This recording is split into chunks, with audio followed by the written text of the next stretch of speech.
আমের আচার, আমের জুস খেতে খেতে বিরক্ত হয়ে গেছে, তাহলে আজকে চলুন আপনাদের জন্য একটি নতুন ভাবে একটি আমের গোল্লা বানানো যাক। ভাবছেন আমের গোল্লা কিভাবে বানায়? তাহলে চলুন আমার সাথে পুরো ভিডিওটা দেখে নেন। প্রথমে হচ্ছে আমি একটা বাটিতে কিছুটা পানি নিয়ে নেব। পানি দিয়ে আমগুলো ভালোভাবে ধুয়ে নিতে পারেন। যদি আপনারা বেশি গোল্লা বানান তাহলে হচ্ছে আমটা বেশি নেবেন, কম নিলে কম আম নেবেন। আপনাদের অনুযায়ী আপনার আম কম বেশি নিতে পারেন।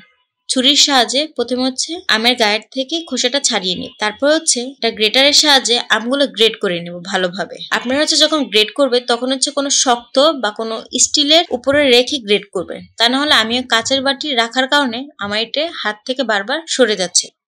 ভালোভাবে গ্রেট করে নিব। কেউ চাইলে কেটেও নিতে পারেন, কিন্তু কেটে নিলে এটা হচ্ছে বেশি আস্তে আস্তে থাকে, এই কারণে আমি গ্রেট করে নিয়েছি। আপনারাও সবাই গ্রেড করে নিতে পারেন। তো চলুন গ্রেড করতে করতে আপনাদের সাথে একটু কথা বলা যাক। মানুষের জন্য আপনি কখনো আপনার ব্যক্তিত্ব চেঞ্জ করবেন না। কেউ আপনার সাথে খারাপ ব্যবহার করেছে তাই বলে আপনি তাদের সাথে খারাপ ব্যবহার করবেন তা না। আপনি সবসময় তেমনই থাকবেন যেমন। আপনি যদি আরেকজনের জন্য নিজের ব্যক্তিত্ব চেঞ্জ করে দেন তাহলে হচ্ছে আপনি তার মতন হয়ে যাচ্ছেন। তাই আপনার সাথে যে যতই খারাপ ব্যবহার করুক আপনার নিজের ব্যক্তিত্বটা ধরে রাখা উচিত। তাহলে একদিন যে আপনার সাথে খারাপ ব্যবহার করছে সেও একদিন ভাবতে বাধ্য হবে যে আমি তার সাথে এত খারাপ ব্যবহার করা সত্ত্বেও সে তার ব্যক্তিত্বটা চেঞ্জ করেনি, তাহলে আমিও তার সাথে এমন ব্যবহার করব। দেখবেন সেও আপনার সাথে একদিন ভালো ব্যবহার করা শুরু করবে। সে মানুষটা রুড, কিন্তু সে জানে না যে আপনি ভালো না খারাপ, কিন্তু তার পার্সোনালিটি রুড। তার কারণে আপনি যে রুড হবেন তা কোনো কথা না। তাই সবসময় নিজের ভালো ব্যবহারটা নিজের কাছে ধরে রাখ, আরেকজনের জন্য আপনি খারাপ হতে যাবেন না।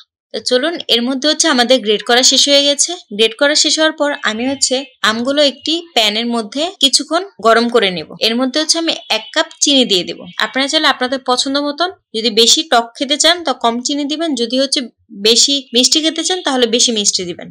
তারপরে হচ্ছে আমি ভালোভাবে চিনির সাথে আমটা ভালোভাবে মিক্স করে কিছুক্ষণের জন্য ঢেকে রেখে দিয়েছি। আপনারা কেউ এখানে ভিনেগার বা সিরকা দিবেন, কারণ হচ্ছে এই দুইটা দিলে হচ্ছে জিনিসটা আস্ত আস্ত থাকে। আমাদের তো আস্ত লাগবে না, আমাদের হচ্ছে আমের গোলা লাগবে। তার কারণে হচ্ছে আমরা এখানে কোনো ভিনেগার বা সিরকা ব্যবহার করব না।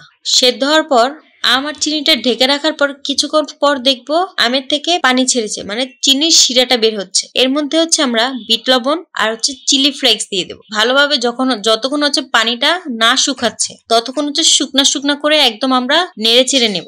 যখনই দেখবা আমটা শুকিয়ে গেছে তখন হচ্ছে আমরা বাটিতে নামিয়ে তারপর হচ্ছে আমরা গোল করে নেব।